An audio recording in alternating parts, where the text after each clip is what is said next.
Well, hello everyone. Bill here from the editor's desk. Excuse the sound of the dryer in the background and the bass thumping from downstairs neighbor. Just wanted to say quickly that we neglected to mention in the episode that tomorrow, Jesus Christ, next week, January 29th, that's Thursday, January 29th, Chris and I will be giving a talk on mutual aid at the Framingham Public Library. It's free. Come on down. January 29th, 7 p.m. Free talk, mutual aid, public library. Bill and Chris. It's going to be fun. Now for the episode. That if democracy is to live, segregation and discrimination must die. Segregation is a cancer in the body politic, which must be removed before our democratic and moral health can be realized. And so that is a great challenge today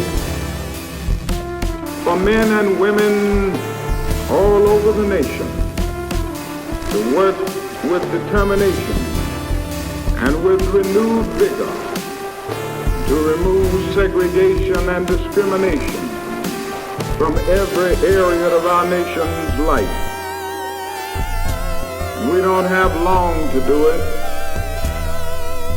And I know there are those persons who are saying from time to time that we're pushing things too fast. They're saying that we must slow up. And then there are those who are saying that we must adopt a policy of moderation. Well, if moderation means moving on toward the goal of justice with wise restraint and calm reasonableness, then moderation is a great virtue which all men of goodwill must seek to achieve during this tense period of transition. But if moderation means slowing up in the move for justice and capitulating to the undemocratic practices the guardians of the deadening status quo, then moderation is a tragic vice which all men of goodwill must condemn. We are good. We are good. Yeah, these mics sound so good. Yeah, sick. What is today? Today is January the 19th of 2026. You are listening to Outdoor Cats. And as always, it's me and Chris Ravage communicating by digital means today. Chris, how are you doing? Oh, I'm doing okay. I enjoyed my Monday off and didn't do a whole lot. I also was doing a little, I heard you might have been doing a little recovery from yesterday. Although when you fall asleep at 8 o'clock, sometimes you feel great the next day. Yeah. We were like, what if we do a shot every time the Pats score? It was just me and Katie, and I was like, by the fourth or fifth score, it was a pretty high scoring game. I was feeling a little bit dazed. Laid down to pet my cat in the darkness of the bedroom, and woke up to Katie shaking me, and I thought it was the morning, but it was just like 9:30. She was like, where the hell did you go? She was asking me. So yeah, I got a lot of sleep last night, which is great. Very restful. Yeah. That's great. Yeah, I went to watch the game with some of my baseball buddies. So yeah, it was me and a bunch of 60 to 70-year-olds, and we did a little drinking ourselves. Had some very nice bourbons, and I had to keep it reasonable because I had to drive home from the west side in a little bit of a snowstorm. But, yeah. We had fun. Go Pats.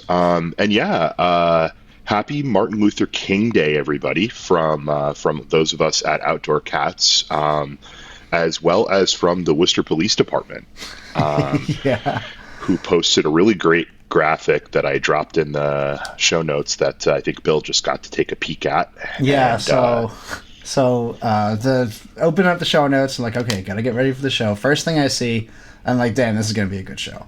I'm seeing this out of context screenshot from the Worcester Police Department Facebook page that is just, it says Martin Luther King Jr. Day.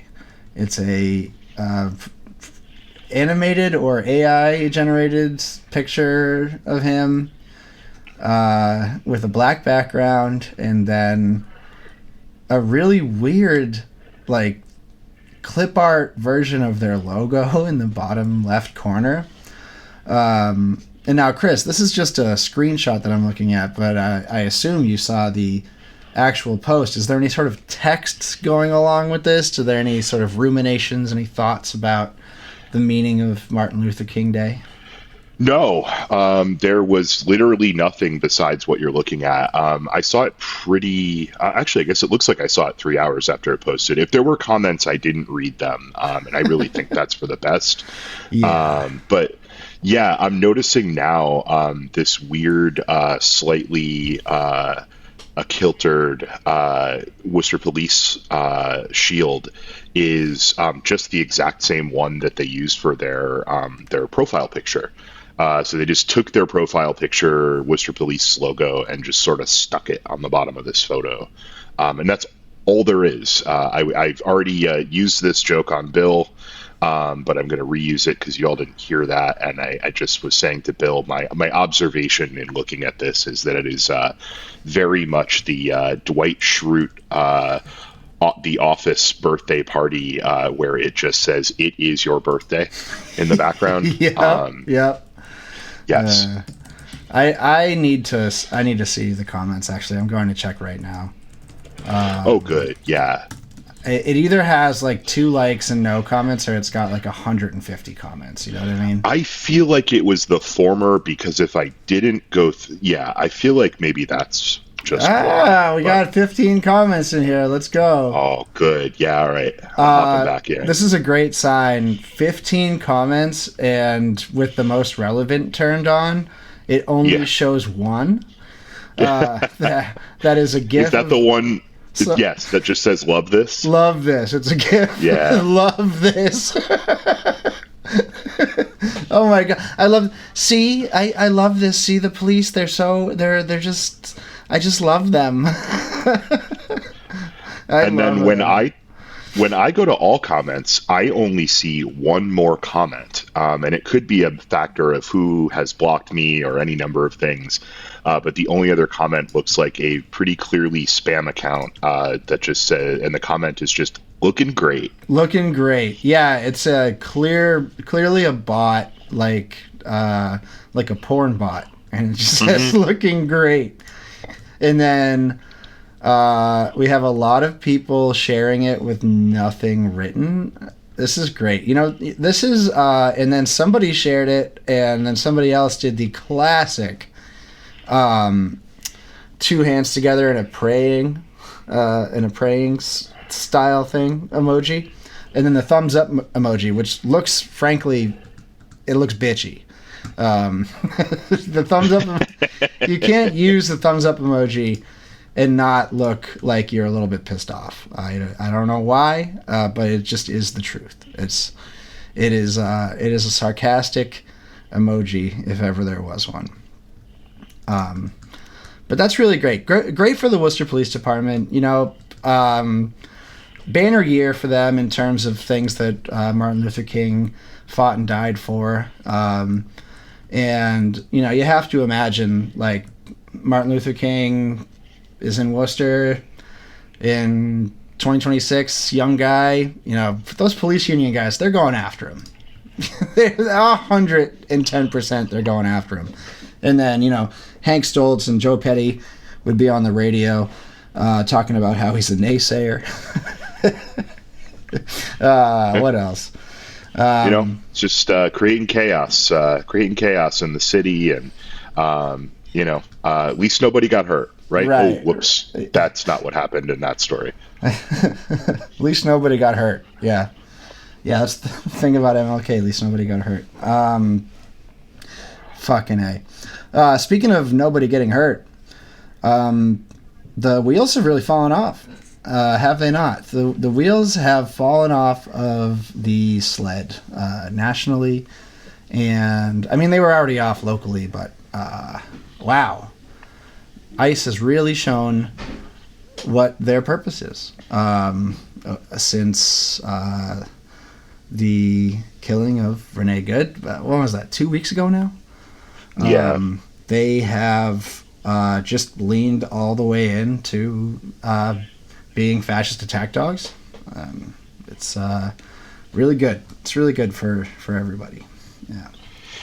Yeah, we had a full slate last week, and I was also kind of just wanted to see how things would play out a little bit. I don't know that I certainly at least had very much to say that was gonna, really be of very much impact at that point. And yeah, I guess I don't know.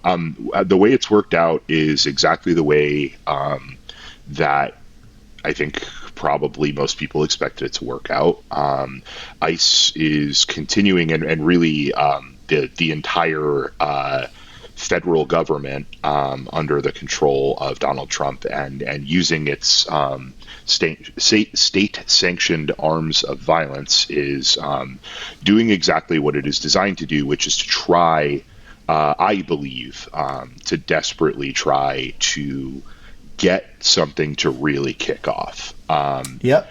That is my bold, not so bold theory, really, is that they want so badly, nothing would make them happier than an ICE agent getting, dragged into an alley and beaten within an inch of his life or so, because then they can, it sounds crazy to say that this isn't the leash fully off, but I unfortunately don't think it is. There are federal military troops, actual military, not paramilitary, sitting in Alaska right now, being set up to deploy to Minneapolis, or really anywhere, but it sounds like Minneapolis is the place they're thinking about at a moment's notice. And I think that is going to happen sooner rather than later, regardless of what happens in Minneapolis. And the reason that I want to say that or note that is I am still seeing people, a certain kind of person, desperately clinging to the notion that it's good to be out there, it's good and important to be out there and protest, but don't cross that line. Let's not, we can't condone anything beyond respectful protesting and discourse. God damn. And I kind of can't believe that we're still there. Some people are still there. I think a lot less people are still there. I think that is important to say. But yeah, I don't want this to happen, but I hope if anyone is thinking that way, that they pay attention to what's going to happen in the next few weeks or months, because I think we're all going to find out good and hard that it doesn't make a single fucking difference. They want to go do violence, and they're going to do it regardless of what is done to them.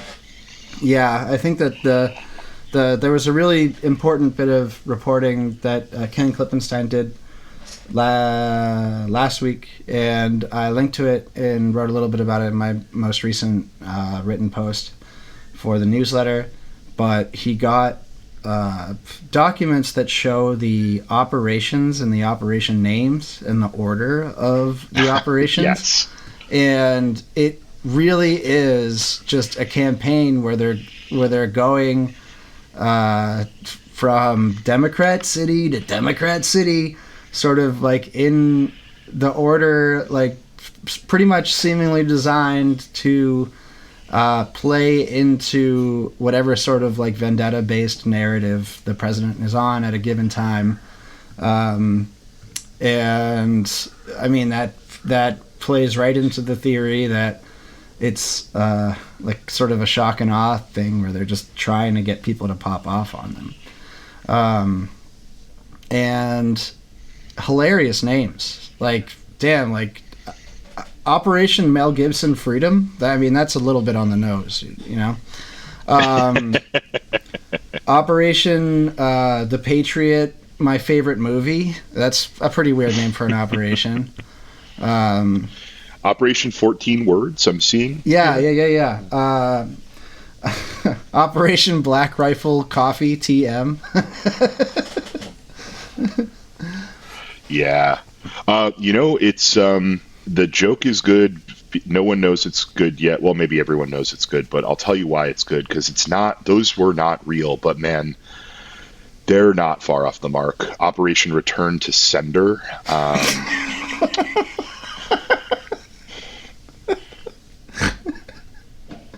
Operation Return to Sender.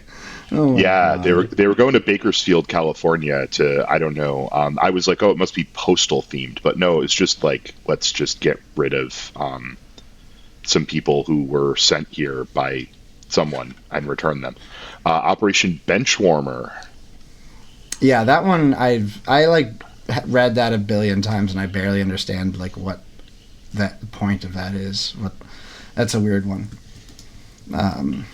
Well, I can tell you a little bit. Operation Benchwarmer aims to create a direct nexus between itself and intelligence collection under Operation Abracadabra.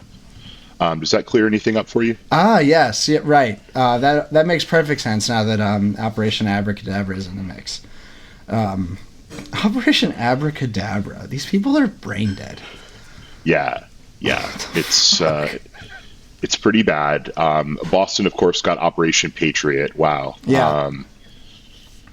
And then Operation Red Card in Boston as well, which I think was somehow related to World Cup stuff, or it was when they were trying to take away. Anyway, these people have no fucking imagination. The first operation, June 6, 2025, in Los Angeles, is called Operation Los Angeles. Well, and they sure did. Go ahead. They sure did it. Whoever named that one got it right, because they Los Angeles. They got Los Angeles. Yeah. They Los Angeles the hell out of Los Angeles. Mm-hmm. I feel like a thought that just occurred to me is this is just another way in which they didn't learn anything from the Nazis that they're trying to emulate.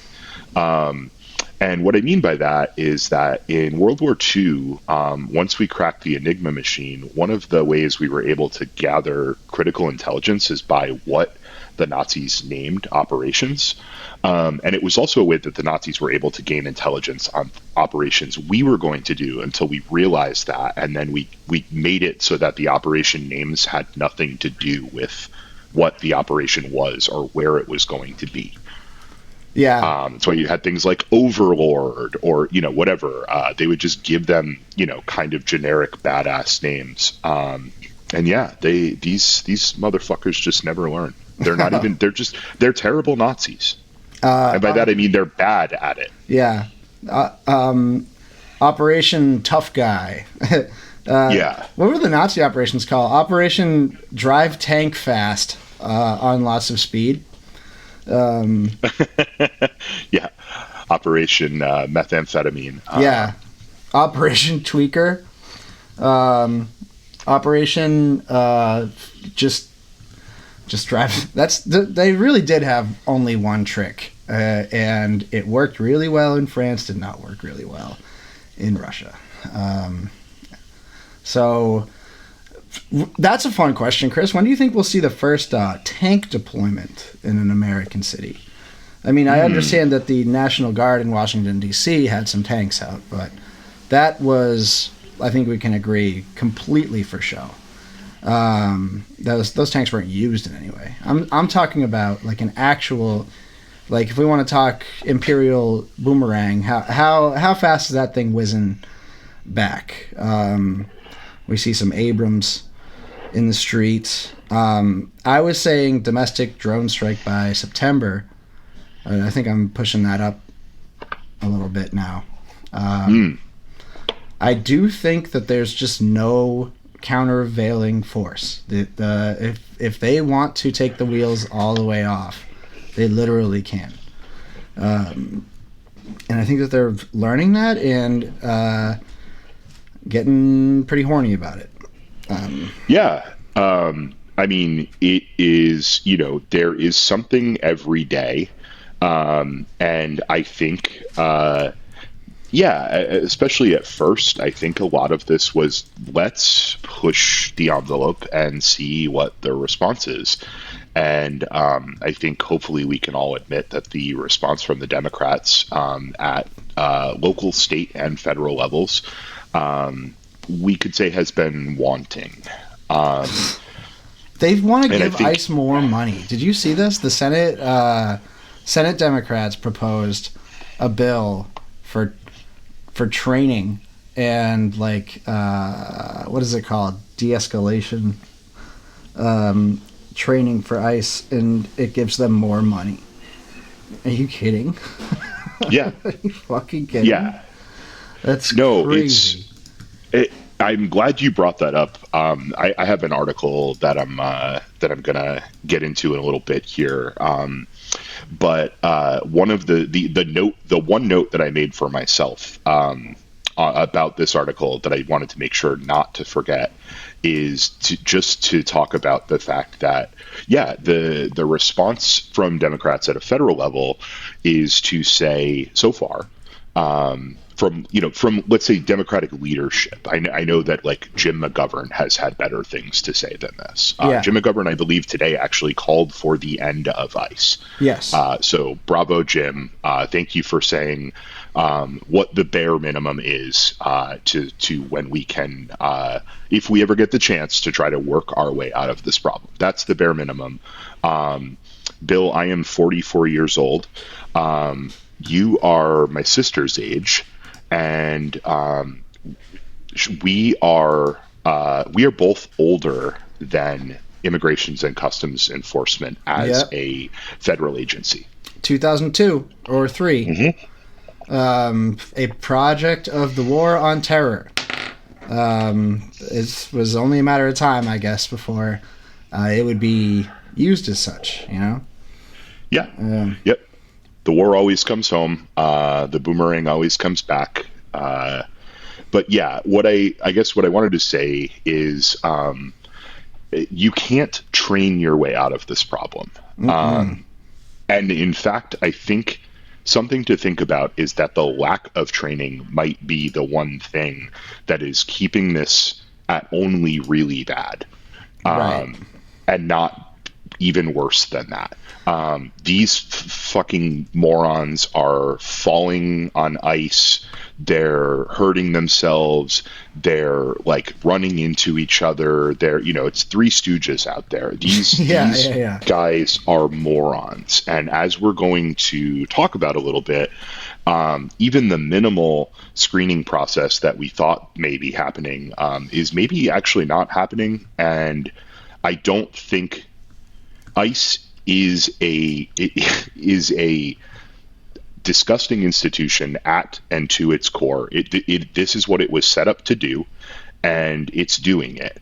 And it is insane to me that the proposal coming from the opposition party is that we train them to be better at what they do.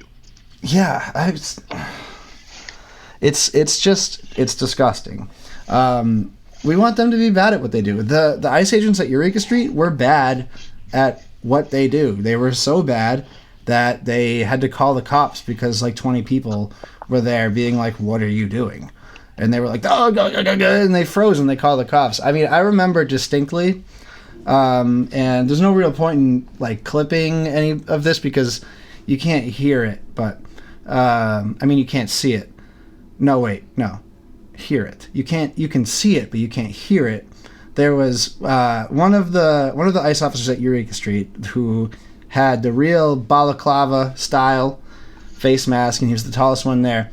He had a little thing of pepper spray in the front pocket of his very obviously off the shelf tactical vest, and he the pepper spray just fell out in the midst of it, and he had to lean over and he was holding his jeans up while he was leaning over to pick up his pepper spray and put it back in this loose pocket in the front of his tactical vest. And it's dude, there's nothing even remotely tactical about this or about what you're doing. Like, somebody could just take that pepper spray right out and hit you in the face with it. You're literally just wearing a costume, you know? And, you know, to see the, the Worcester police just show up and immediately join the cosplay, you know? That's the thing that nobody really talks about enough, is that, you know, because it got so like brushed over in this like reversal tactic of being like it was an unruly mob, but it was like, nah, the Worcester police like just wanted to do the same cosplay as ICE, you know, and they were like chumming it up after, you know, it was like a work meetup. It was like they were getting freaking drinks at the bar, like thanking each other, you know. It's really gross. Yeah, it's a good point, and I think the cosplay for the federal agents is supposed to be for us, right? Like, it's supposed to show us that these guys are scary and they look like the military. If they're wearing a uniform, they look like the military. If they're not wearing a uniform, then they look like whatever they look like. I find these people largely are pretty easy to suss out as cops, but the point obviously is that they can look like anything, right? That's how you're supposed to feel, that you don't know who an ICE agent is unless they want you to, and then you will definitely know. But I think it's interesting because the cosplay is for us, but it's not that it doesn't work. It is scary to see someone dressed like that and with, you know, guns and, you know, equipment and shit hanging off of them everywhere, and with no identification and with no body camera. Yeah. That doesn't make me feel great. But what's funny about it is I think the people that the cosplay actually works on is the cops. Because the cops, unlike us, respect what these people do. Right, yeah. They see that and they're like, whoa, those guys are cool. Yeah, I wish I looked like that. Those are federales, you know? I wish I was a federale. I mean, you saw it, like, there's a couple of moments burned into my brain, and it's like the first cop that showed up, like, immediately, like, takes a position of, like, a defensive position around the ICE agents, and everyone's like, what are you doing? What are you doing? They don't have a warrant, they don't have anything, and he just goes, it's federal, right? Like, that's all he had, is just that it was federal. And it's like, that shouldn't work, you know? Like, in Minnesota, the local cops should be arresting these ICE agents, because they're doing illegal shit constantly. Like the thought just never crosses their mind, because it's like it's a cultural thing. It's a law enforcement community. They're on the same side.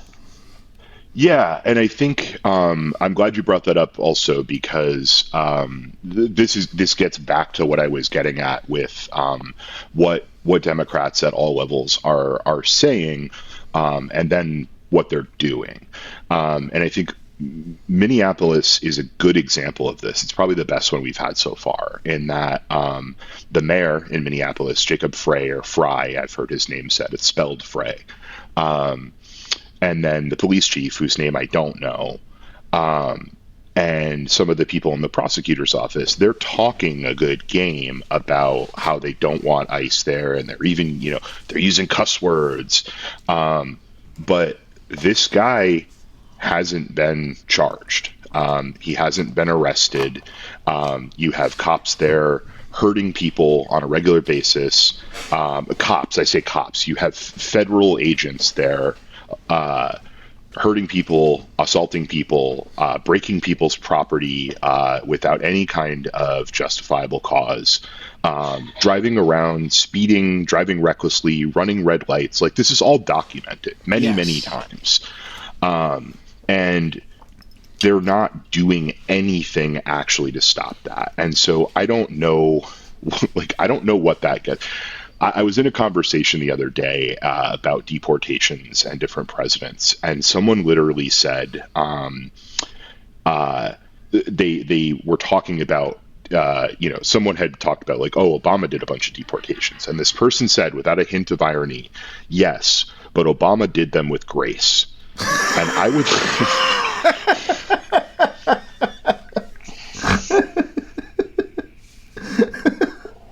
Oh my right? God, we're so cooked. We're cooked, man. We're fucking doomed. We're doomed. And the obvious question that I have when I read that, and the obvious question I still have now is, what difference does that make? Please explain to me the difference that makes to the people who are being scooped up and disappeared. Right, yeah. Whether what kind of demeanor it is apparent, or whether they use their preferred pronoun. Like, we're in a different we're on a different level here. And I think it's pretty childish that some people refuse to accept that. Is really, it's okay to say.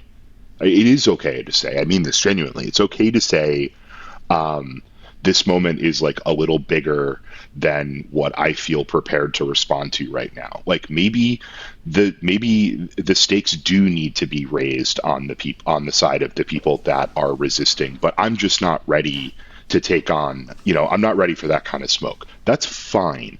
I'm not telling you have to do anything. I'm telling you, don't tell the people who are going out there and putting their asses and their freedom and their lives on the line how to conduct themselves, because they're not your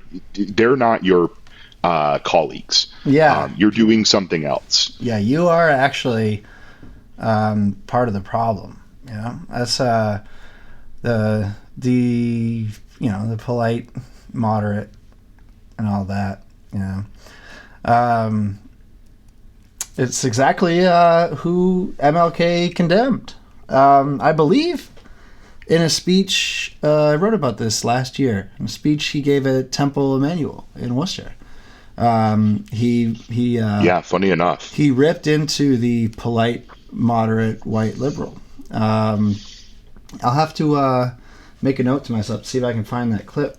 But one day we must come to see that this problem is not a sectional problem, but it is a national problem. And people all over the nation must take a stand. And what we too often find in the North is a sort of quasi-liberalism based on the principle of looking sympathetically at all sides.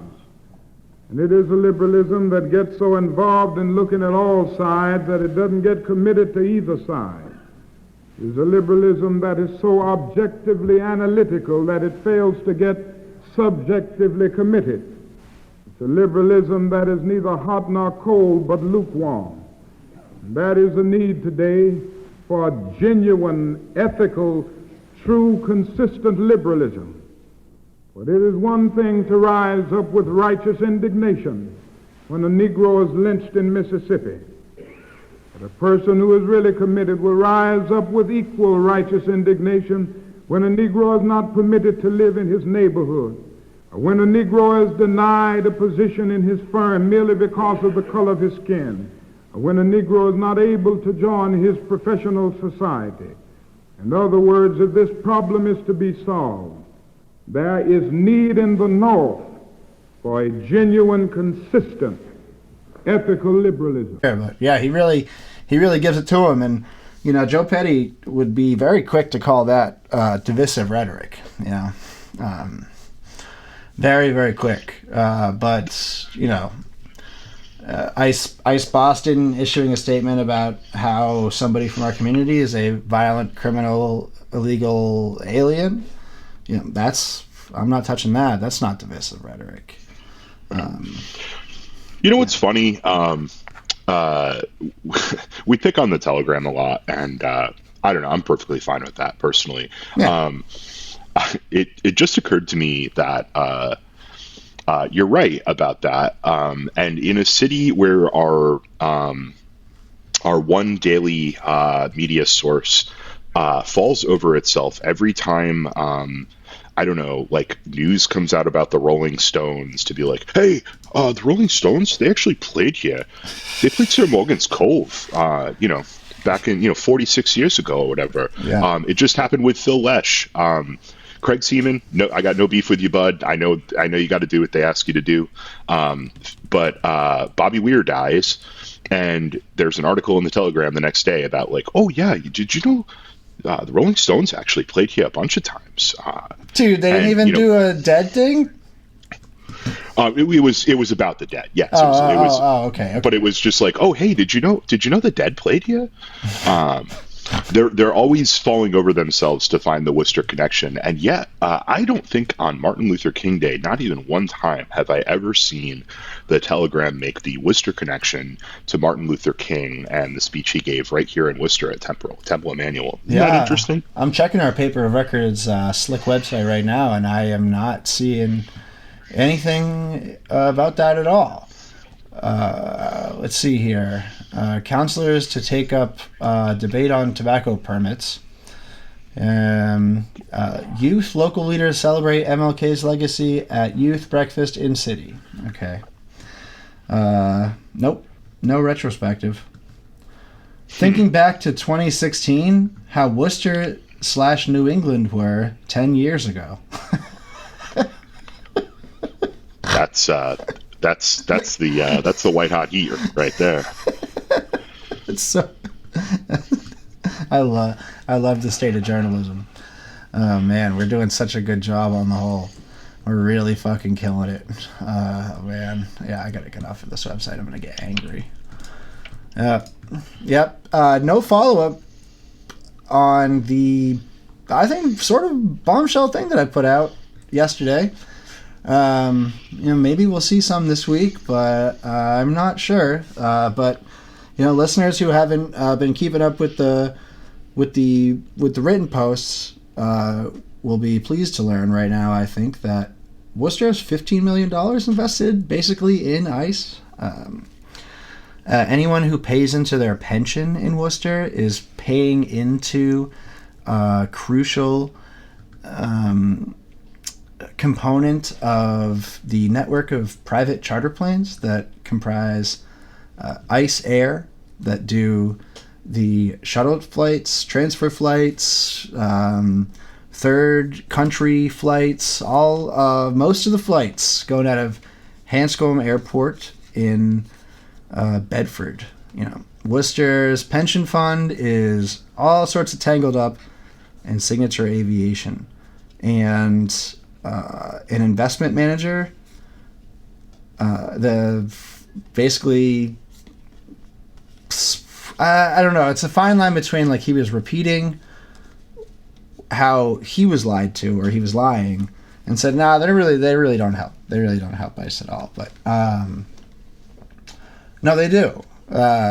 There's documents. It's very well proven by a lot of activists who have done a lot of great work on this, that Signature Aviation is basically like the ground crew for ICE's air game. And Worcester's pension fund is vested in that to the tune of $15 million. And an order that Ital put on back in May to get some information about that, the auditor got the information necessary, kicked it back to the manager, and then it never got put on an agenda. But, a lot of rhetoric after Eureka Street about how we don't cooperate with ICE, and yet here we have $15 million of our pensioners' money sort of directly facilitating ICE's forced removal operation.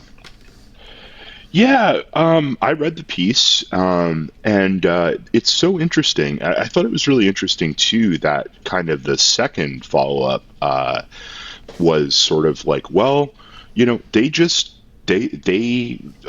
lease planes and they fly them for customers, and they don't know what's on the planes. Yeah, they don't know. I mean, I'm not making, like they said, like they don't know what's on the plane. So it's just like, I'm, sitting over here thinking some Pablo Escobar kind of thoughts. Right. Yeah. if they really don't know what's on the planes. But of course they do. But then yet the other argument was, well, they, the government's a customer, and I mean, by law, they have to provide the service to their customer. And I'm not sure what law that is. I don't know that law. I can't recite it off the dome, but they're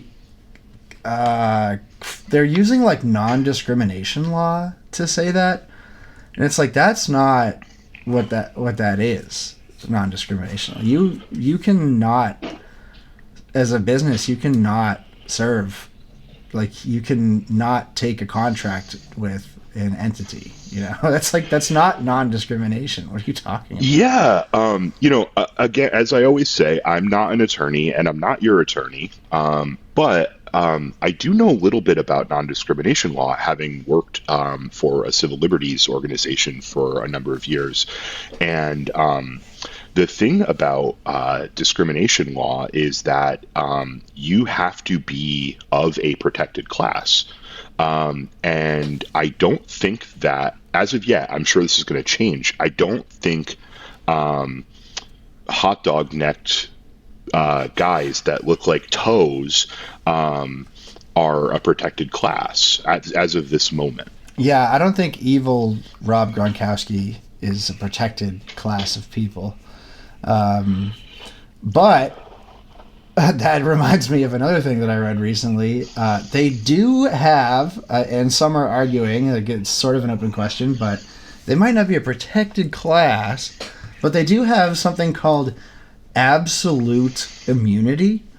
I was reading the Marshall Project the other day in preparing that post. I was like, all right, I gotta actually read deep up on why there haven't been charges filed against Jonathan Ross. And the short answer is Democrats cowards. The long answer is partially that so qualified immunity that municipal police officers, I think most of our listeners will know what that is. There's another part of that statute that they're drawing on here to say that any federal official who commits a crime in the process of carrying out sort of business deemed necessary by the federal government cannot be charged under state law with a crime. This is a statute from 1890. And it's a little rolled out, but they're thinking about using it here. It's supposed to apply to judges, but they are extending it to federal officers. So absolute immunity.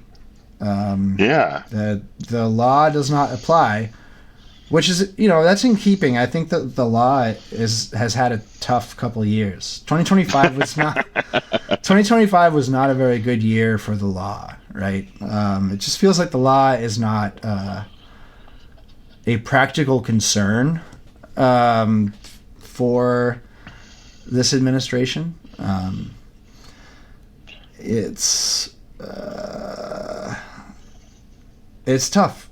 It's like, okay, it really does go back to my central thesis here, whereas if Tim Walz and the Minnesota state government do not press charges against this guy, even if they know that it can't, they'll lose the case, but they have to make the case, or else they're just useless. They're done, Yeah.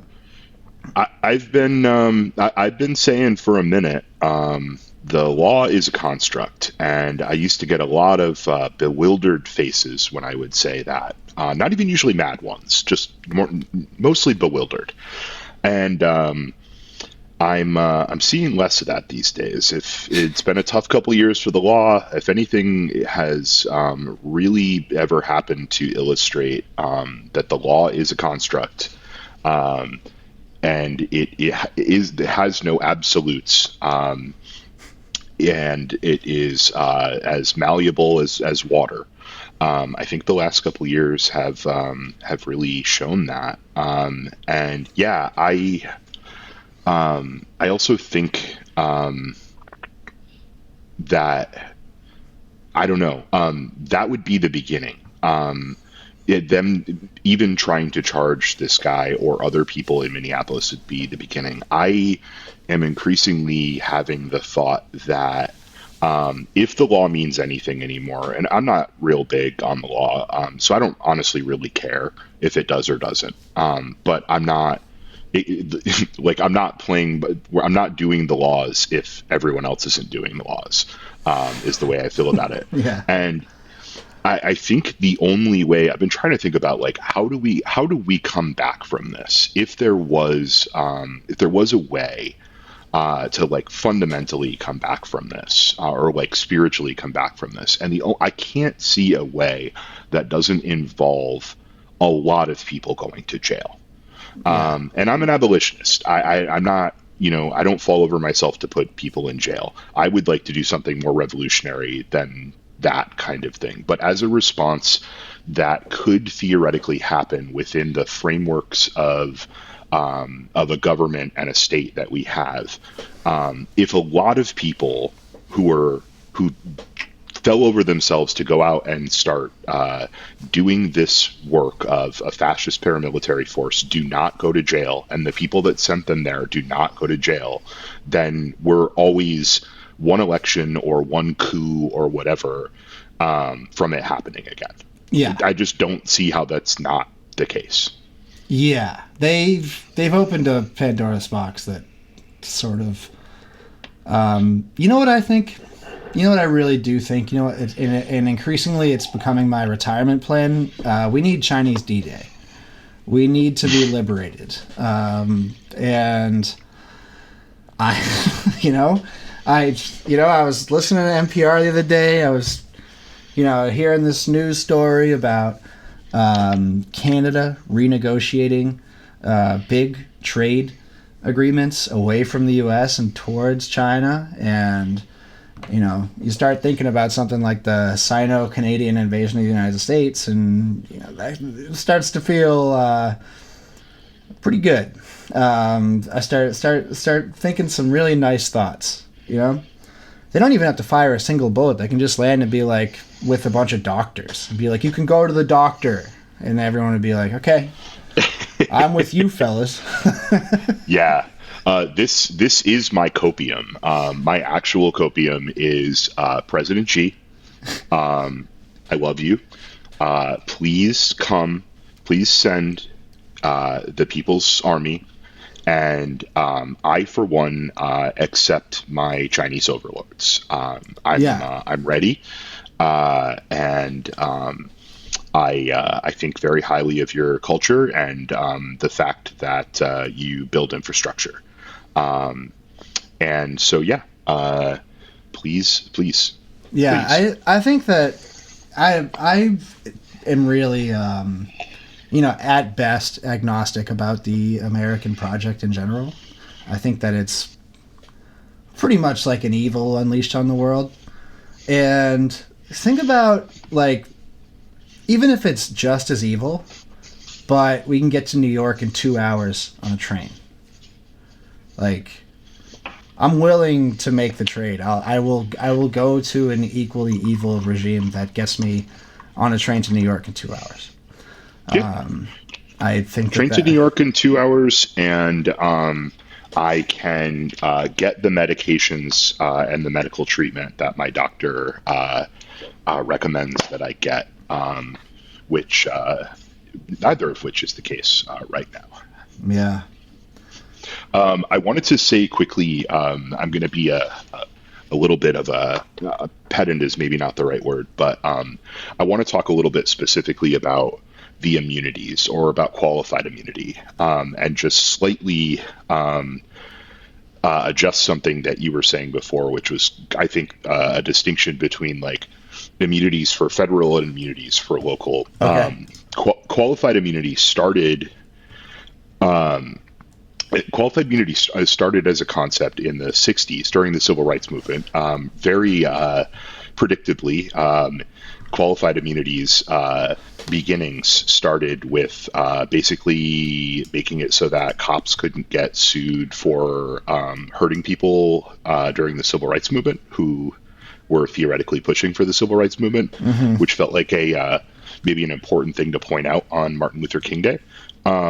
But that the modern form, I should actually just say like what qualified immunity is, which is that qualified immunity basically says, to oversimplify it, it is it's an exemption from criminal liability or civil liability in many cases for anything that a law enforcement official does that they could conceivably not have known was illegal, or not been trained was illegal. And I mention this because people probably are aware of the fact that for everyone else, your ignorance of the law is not an excuse for having broken the law.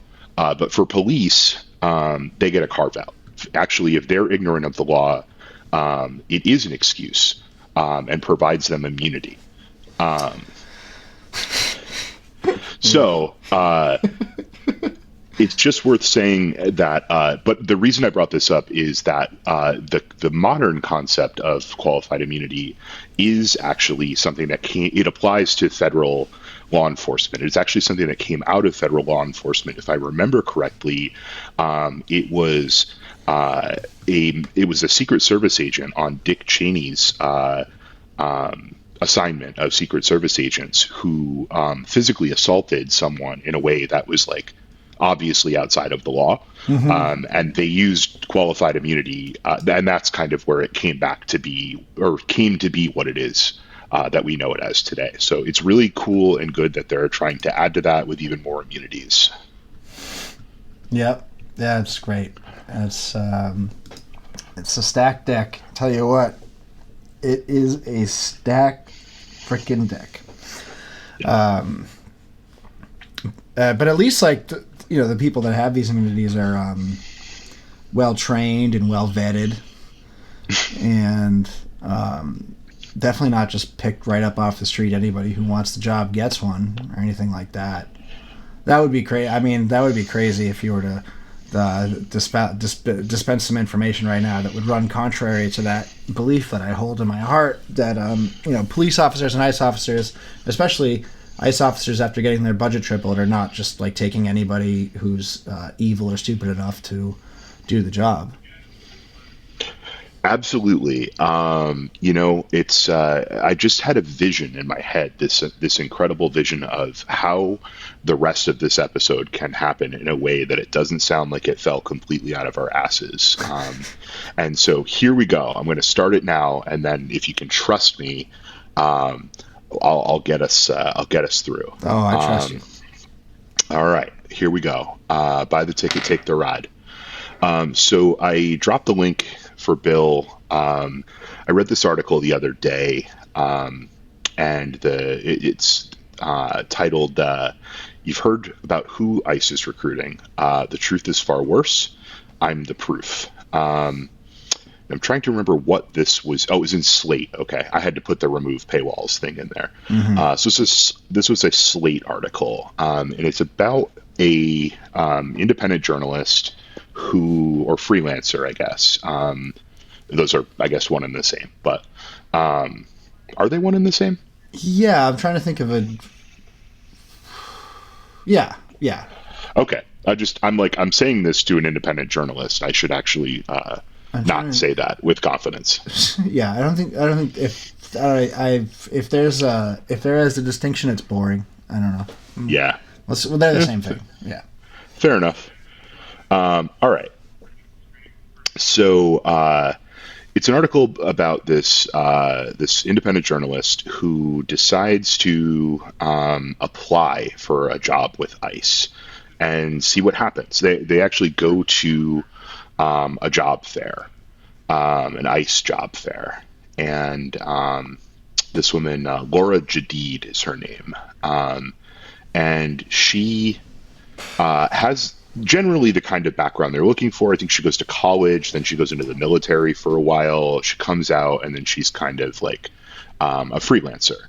And so she has this kind of gap in her record of on paper, but if you just like told someone the elevator pitch, she would sound like a decent candidate. So she talks a little bit about, we'll link the article, obviously. She talks a little bit about going into this convention center that's like pretty empty, first of all, pretty dystopian. There's like these huge screens just playing like ICE propaganda videos. She says, at the end of my brief interview, the recruiter mentioned I could talk to a current deportation officer about what the job would be like.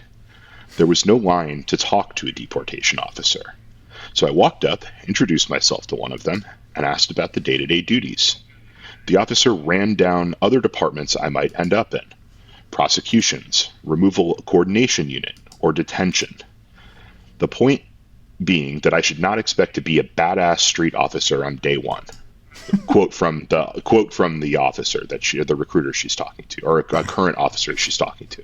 I have so many guys that come over to me and they're like, I want to put cuffs on somebody. I'm going to arrest somebody.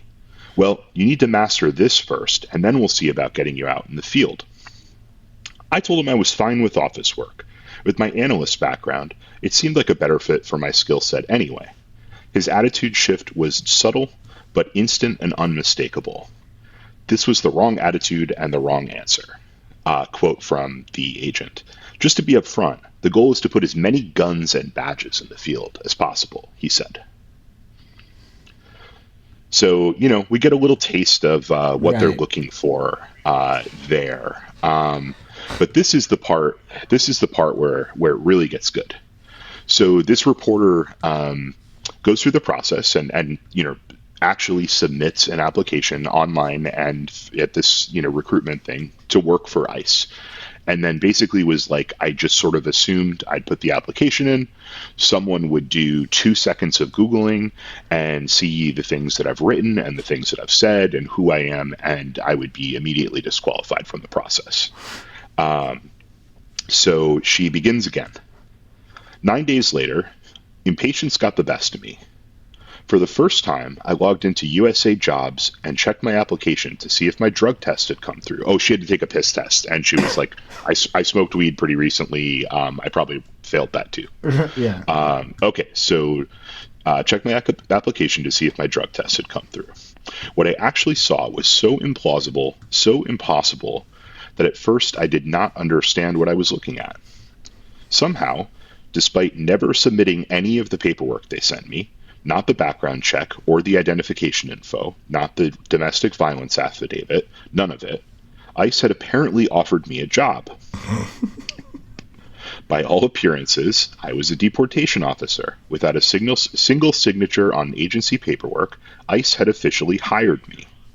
Perhaps, if I'd accepted, they would have demanded my pre-employment paperwork, done a basic screening, realized their mistake, and fired me immediately. And yet, the pending and upcoming task list suggested a very different outcome.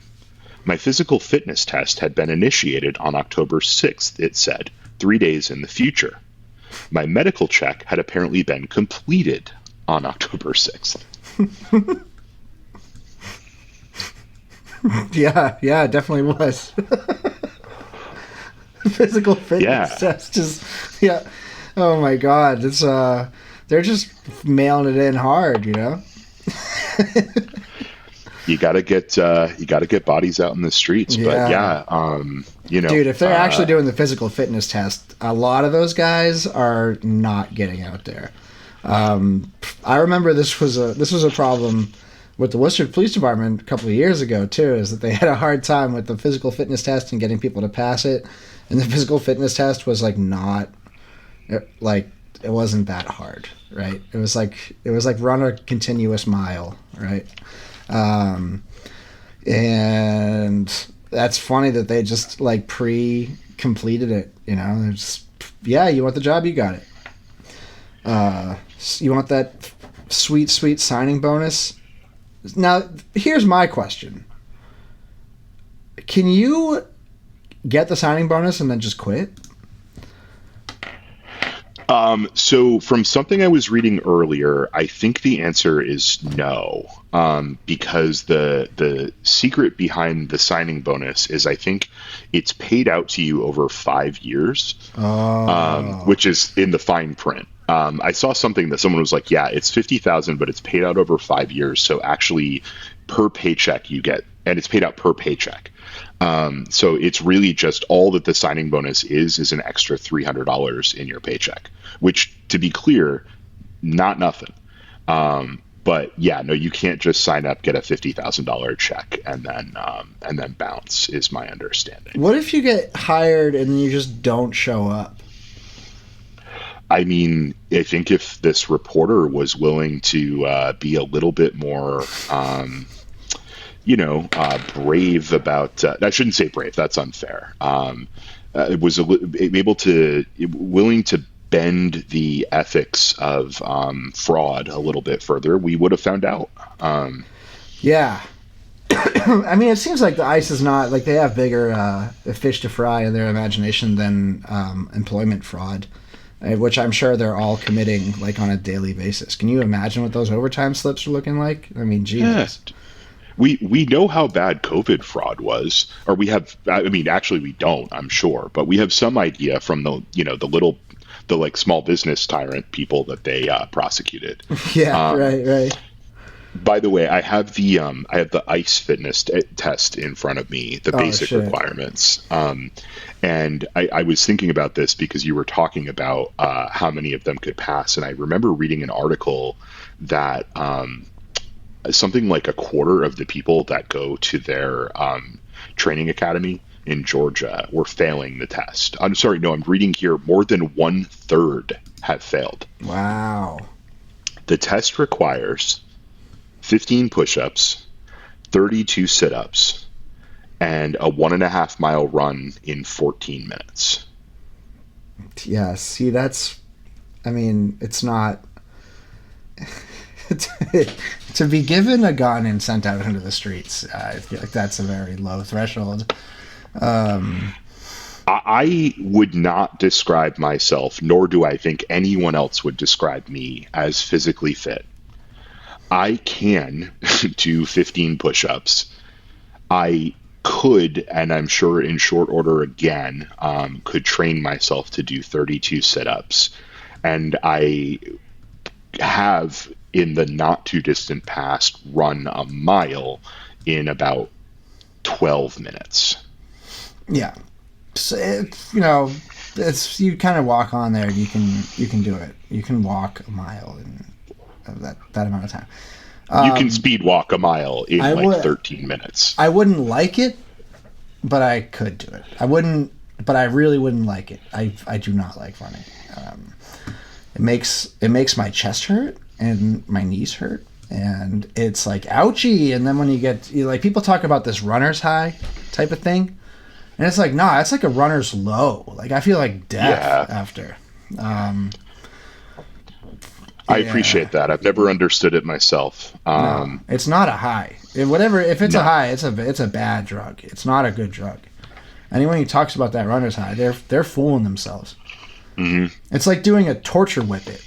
You know what I mean? It's like if you were going to invent like the most evil form of a whippet, it's the runner's high.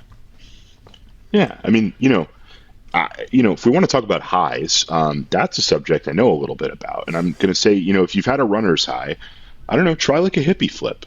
Try a little mescaline. See what happens. You might be pleasantly surprised. There's a runner's high.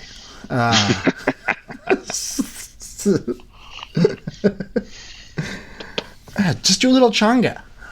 Yeah. That's the worst that could happen. It's not like you're gonna see God. It's not like you're gonna know what the end's like or anything like that. Spoil the surprise or anything like that. It's just obviously I guess the point here is if they are not being even a little bit careful about who they hire. And I think, are they recruiting? Are they trying to recruit from like Proud Boy and Proud Boy adjacent type organizations? I'm sure that they are. Yeah. But I think there is, you never attribute to malice what you can attribute to incompetence. And they're just hiring anyone with a pulse. Yeah. The requirements that this reporter applying for the job had to provide were so low. Like, can you pass a drug test? Can you show that you haven't beaten your spouse or a member of your family and been charged with it? And like, you know, can you do like a really low level fitness thing? And then they actually provided none of those things, and ICE apparently just hired them anyway. Half the Worcester cops looking at that shit, they get to the domestic violence thing and they're like, fuck. God damn it, I have to stay here.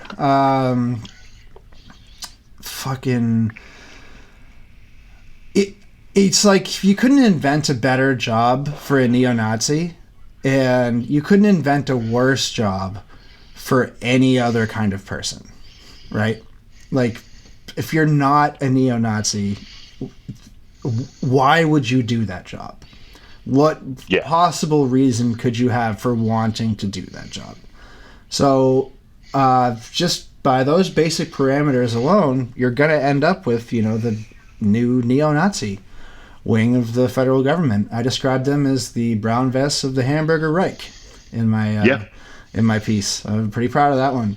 I was pretty proud of you too, Bill, I'm going to be honest. The brown vest arm of the Hamburger Reich.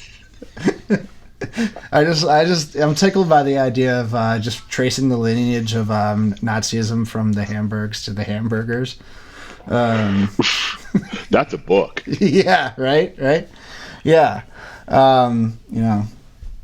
Yeah. I go all the way from Prussia to fucking the Trump Mar-a-Lago, you know what I mean? Yeah. I bet it can be done. It can be done, yeah.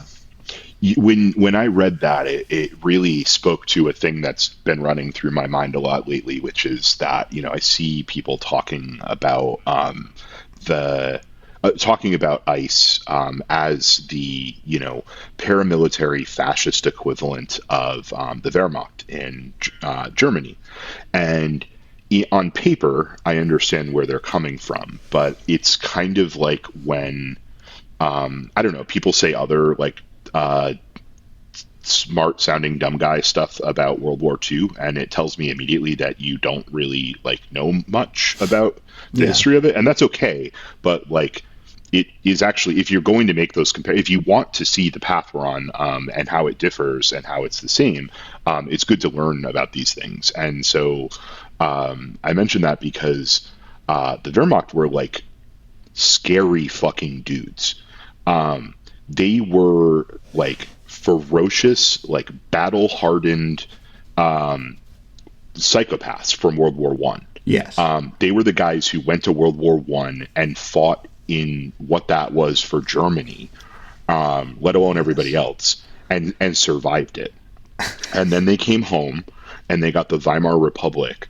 And not only are they like completely like fucked from the shit that they went through in that war, now they're also like starving and don't have jobs. And these people are not the Wehrmacht, and that's why we shouldn't train them. That's what, we don't want these people experiencing any sort of hardening hardship.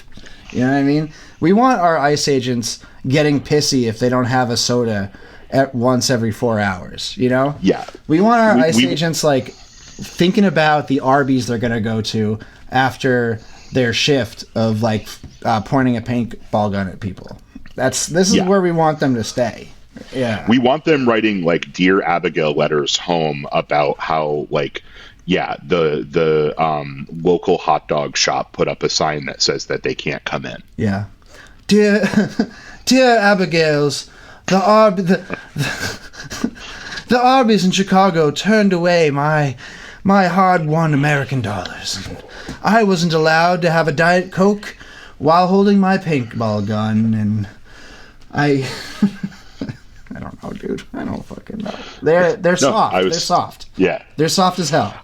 They're all like they're little babies. They're literally doing a cosplay, and they're not even doing a cosplay of like brown shirts. They're trying to do a cosplay of like operators, and it's like, brother, you got to do a lot more cocaine, and steroids. You know, You need to get serious about this. You need to be doing fentanyl laced cocaine all day, every day, and other crimes, and do a lot of steroids too. You need to get on the Fort Bragg diet. That's exactly what I'm describing, the Fort Bragg diet. You need a couple uppers in the morning, and you need some downers when you go to sleep, and you need to be mixing. This is advice for any ICE agent out there listening to this. You need to be mixing things a lot. Mix a lot of things. Especially Xanax mixes really well with everything. You should be mixing that with everything. You know, couple drinks. You know, just mix it. Mix the stuff. I just look into, the compounding effects of uppers and especially downers, actually. Downers, and, the compounding effect that they have when you use them in concert, because that's the way to feel the most what you want to feel. Yeah, I heard it makes you a super soldier. I've heard that too. I've heard it's what Antifa does, actually. Yeah, that's what the Antifa super soldiers do. Yeah, but I'm just imagining, dearest Abigail, although I was famished, I was refused the Szechuan sauce, even though Rick and Morty said I could have it. And then I was given a diet soda with a paper straw. We've come so far since the days of Pickle Rick. We used to be a proper country when Pickle Rick was around. Yeah. Oh, man. Well, all right. Here we go. I'm gonna shift this into fifth gear for the final push here. All right. I'm ready. Okay. So we talked about. I talked to you about this a little bit. A little while ago. I think it'd be. I think maybe the best palate cleanser we can provide this week is talking a little bit about Bobby Weir, rest in peace. Rest in peace. And how insane Bobby Weir's career and life were, and what Bobby Weir means to each of us. Because if folks don't know this, Bill and I are both kind of Deadheads, and I believe both. Pretty big fans of Bobby Weir in general. Mm-hmm. But before I get there, I told you, or I mentioned this article about, what's the Worcester nexus to Bobby Weir dying. So when I went to try to pull this for the show notes, it hadn't gone into the definitely legal thing that we use to access things that are paywalled. But now it has, so I pulled it up. And it talks a little bit about the times that the Dead played in Worcester. The famous or infamous Clark Show in 1967, where the band blew the fuses and the music, the amplification went out a number of times, and then they walked out. The show that they played at 1970 at WPI, which was said to have lasted 5 hours and 20 minutes. So sick. But here's where it gets good. In April 1988, the Dead played 3 sold-out nights at what was then the Centrum. The Deadheads took over the city, and not in a good way either. Subheader: more than 100 arrested in Worcester. Yeah, so I've read this before. Yep. This is, man, if this isn't a Worcester story, if this isn't Worcester as shit, and the Worcester that we still live in, and exactly the same thing that would happen if this happened right now, I don't know what is. 102 Deadheads were arrested for a variety of mostly nonviolent infractions, including vagrancy, loitering, and possession of LSD and other hallucinogenic drugs. Worse, though, there were piles of trash and waste left in the wake of the city-hopping hippie hordes who camped out in public parks and vacant lots downtown. An irate city council did everything in its power to make Worcester an undesirable tour stop for the band, from attempting to place restrictions on future establishment licenses. Right? What would this city council do besides exactly this? Exactly this? Can we put the Grateful Dead in work camps? What if we put them in work camps? What if any kind of hippies come here, we can just we can send them down to the DPW and have them dig trenches, and while they wear chains. Can we shoot them? Yeah, that's where we're at the end of the day, really. That's awesome. But yeah, okay. Vagrancy. So we're arresting Deadheads for vagrancy. Did everything in their power to make Worcester an undesirable stop from attempting to place restrictions on future entertainment licenses by requiring the group to pay some of the bills incurred by the city for additional police patrols and public works cleanups. Actually, there is no second part of that sentence, Craig Seaman. So it's not from attempting to do that to anything. It's just that's in your article. Oh. Anyway, the Dead never played here again. That's sick. They said, played all around the city. Yeah. Fuck you then. Yep. So that's Worcester's history with the Grateful Dead, is that actually we were terrible reactionaries when a bunch of people just had some fun, and then we never got the Dead to play here again. Yeah, the Dome won. The Grateful Dead was a band for fucking, depending on how you want to count it, like 60 years. 70 years, Jesus Christ. And they never lost, but except for when they encountered the Dome over Worcester, Massachusetts, that was the only thing that could stop them.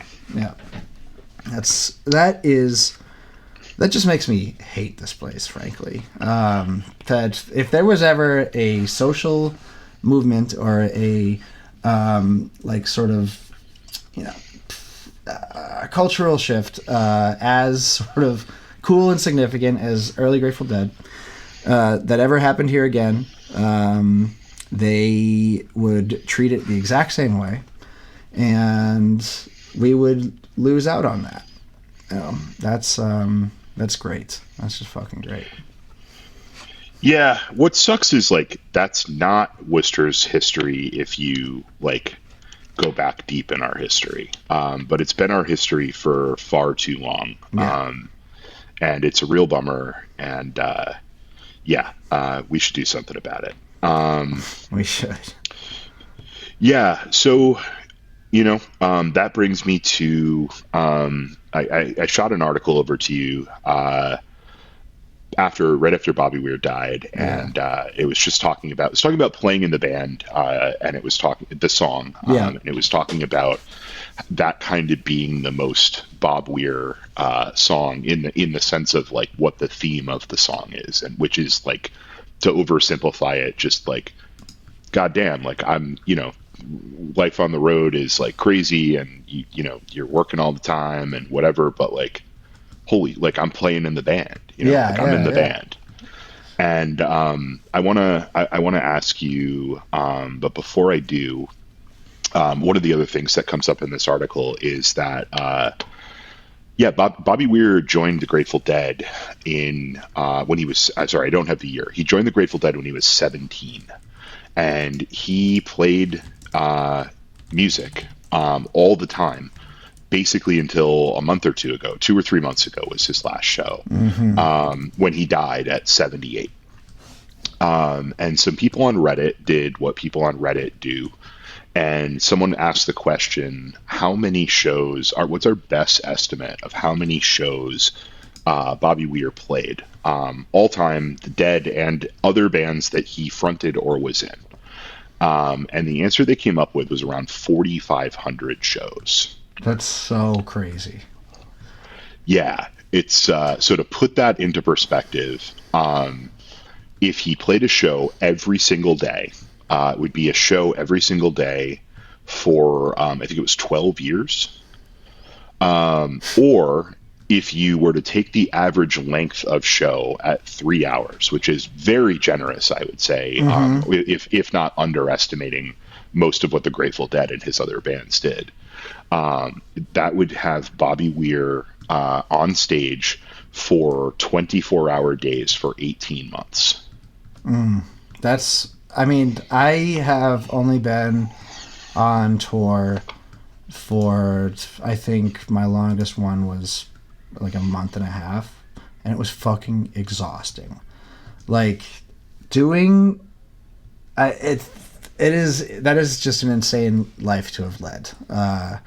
Spending that much of your time on stage and just in the rhythm of like playing a show every day. Yeah. It is, there's not a lot of people that could do that and enjoy it and have fun with it the way that Bob Weir did. And I mean, that's just like, I mean, he literally did have almost like no other choice. Like he was like, Garcia and Lesh were just like cool older kids to him when he was a young teenager, like playing bluegrass at whatever that music store was in San Francisco. And he just like wanted to hang out with them. And like by the time he's like fucking has an adult socialized brain, he's playing a show every single day. You know, it's playing those early shows in San Francisco where they would do, what was it?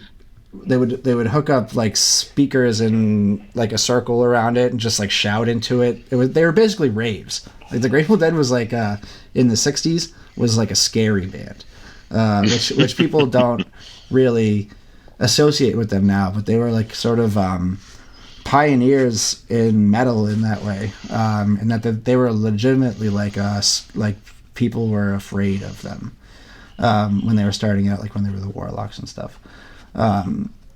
But yeah, they had a similar trajectory to Pink Floyd with Syd Barrett versus Pink Floyd after Syd Barrett, right? Writing about Syd Barrett, which is the Pink Floyd that everybody knows. Yeah, but like Pink Floyd, you know, playing in the mid to late '60s with Syd Barrett sounded a little different, and people were a little freaked out by it. Anyway, I cut you off. That's true. It's like you think Zappa's a tough listen.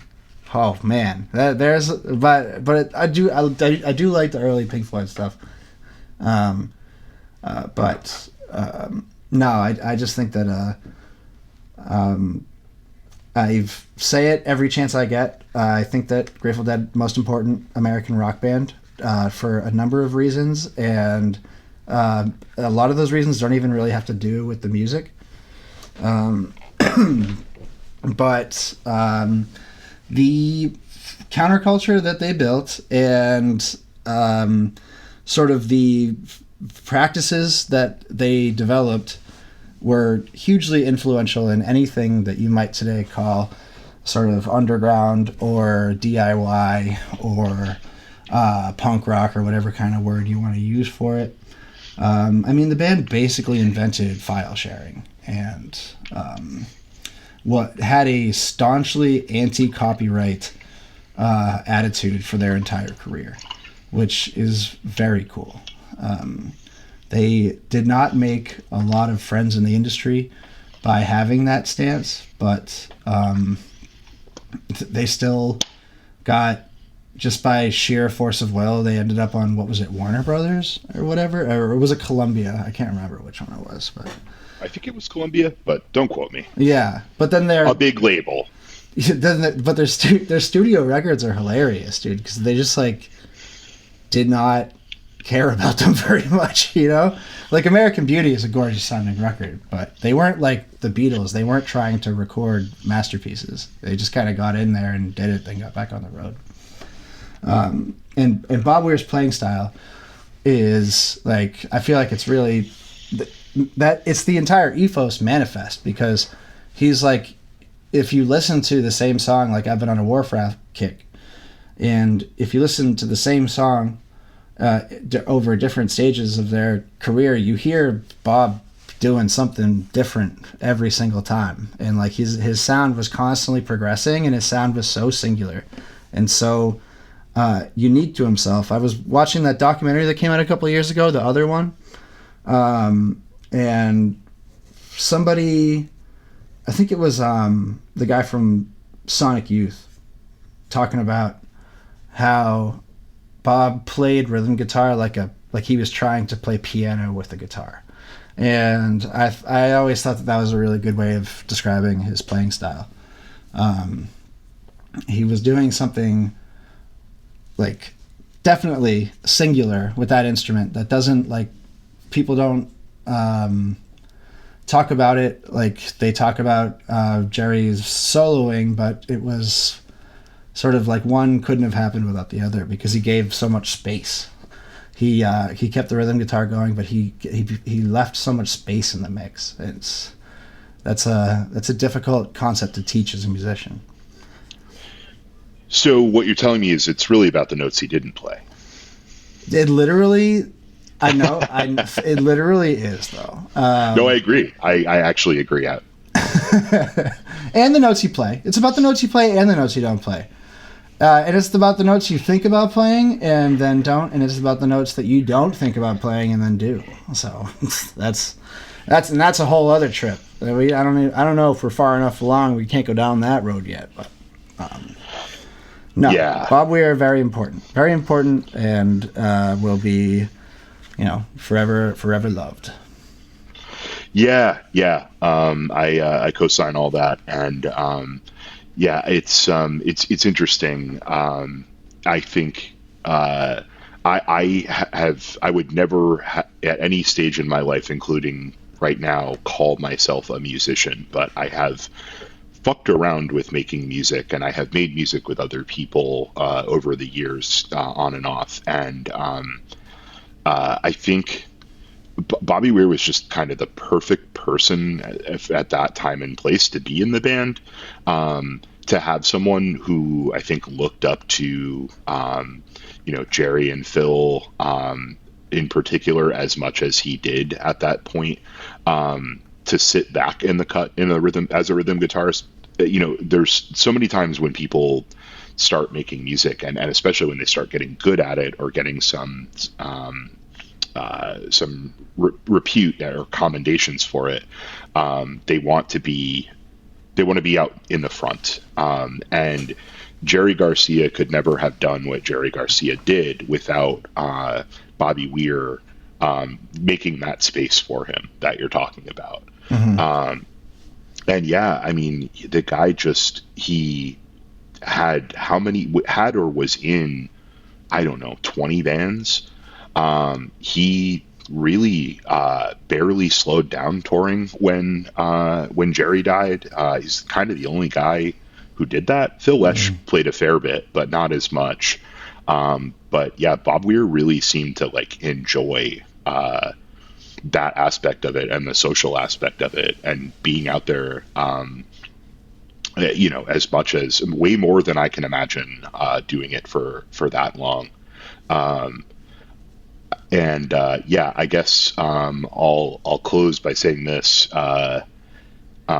if you are someone who thinks you don't like the Grateful Dead, that's okay, but you probably, I would say two things. Try listening to their music. Try experimenting with listening to their music a little bit when it's played by other people. Because a lot of times I think you fall into the trap of either hearing the stuff that came off the albums, which, as you were saying, is not, they didn't really give a shit about the albums. Shakedown Street is one of my favorite Dead songs. Shakedown Street as an album it's bad. It's not good. Yeah, it's Shakedown Street albums. And then, no, you really can't. Except American Beauty. Oh my God. Except American Beauty.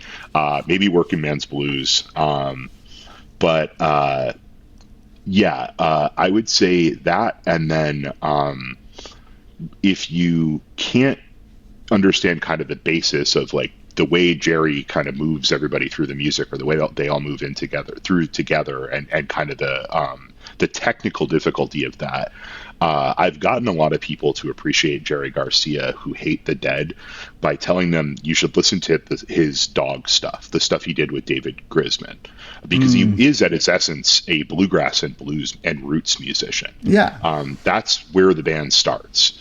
And they take that and turn it into this new thing that it had never been before. And then the last thing is, I think it's interesting to think about.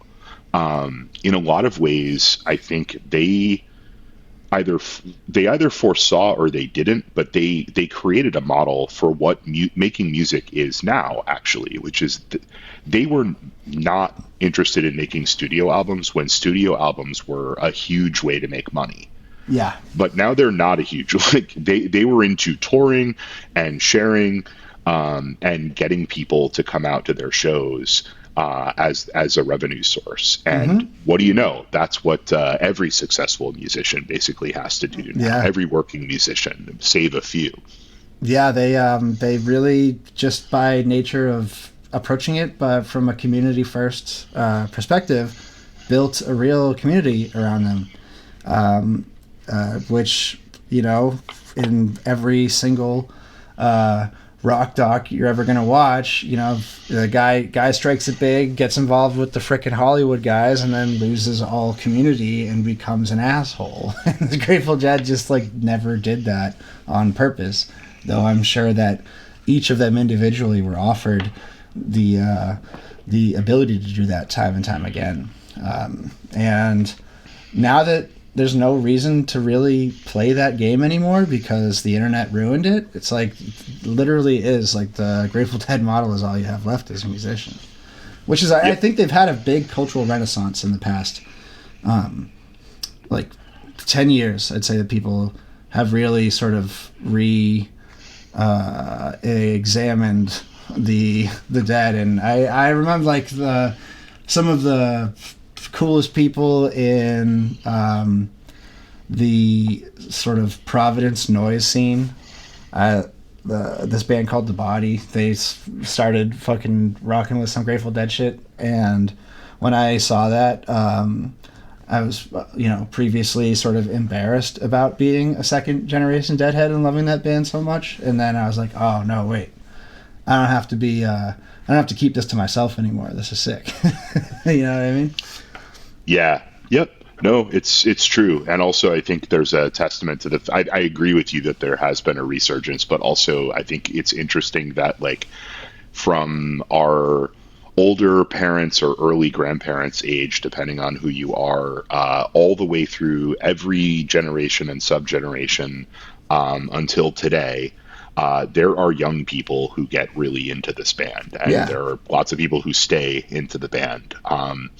I found this, I read a thing about this, and then this is really where I'm going to stop. I read a thing about how when they started to get big, or I guess even a little bit after they'd gotten big, they would come back to San Francisco and play the Warfield. And the owner at the Warfield stopped putting them on the marquee as the Grateful Dead. And instead, what he would put on the marquee is this quote: "They're not the best at what they do. They're the only ones that do what they do." And I was like, damn. Yeah. Okay. Yeah, that's it. They're not the best at what they do. They're the only ones that do what they do. You know, and I feel like in that way they're sort of our colleagues. You know, we take them and Pablo Picasso, and just obviously, you know, and just doing, you know, taking a medium and having a singular approach, I believe. But I think that is both funny and actually true. Yeah, I know. That's why I keep saying it. It's fun. It's the nicest compliment we could give ourselves. We're not the best at what we do. Definitely not. We're the only ones who do the thing we do. That's right. Yep. Worcester's never seen anything like it. Never will. Yep. One and done. Okay, that's a good place to leave it. We're going pretty long here, but I think that's the right place to leave it there. Rest in peace, Bobby. If you're not a Deadhead, but you're dead curious, feel free to reach out to me or Chris. We can give you a couple places to start. Don't start with the studio records. But anyway. Yeah. If you wanna check out, the best of what the Dead could do live, talk to either of us. They are probably the most recorded band in the world. Yep. Definitely up there. And if you want a perfect example of what I was talking about with Garcia, there are many. You could look up any Garcia Grisman album, but actually the best example I think is the Pizza Tapes. So I will link to the Pizza Tapes if you want to hear Jerry doing some real, rootsy, folksy, bluegrass kind of stuff. That was the center of what he was up to. The Pizza Tapes is the place to start. Hell yeah! All right. I'm listening to Pizza Tapes right now. All right. See you, everybody. Later. This time next week. Or roughly. Roughly. Yeah. Whenever we get it out, it's our show. So. Yeah.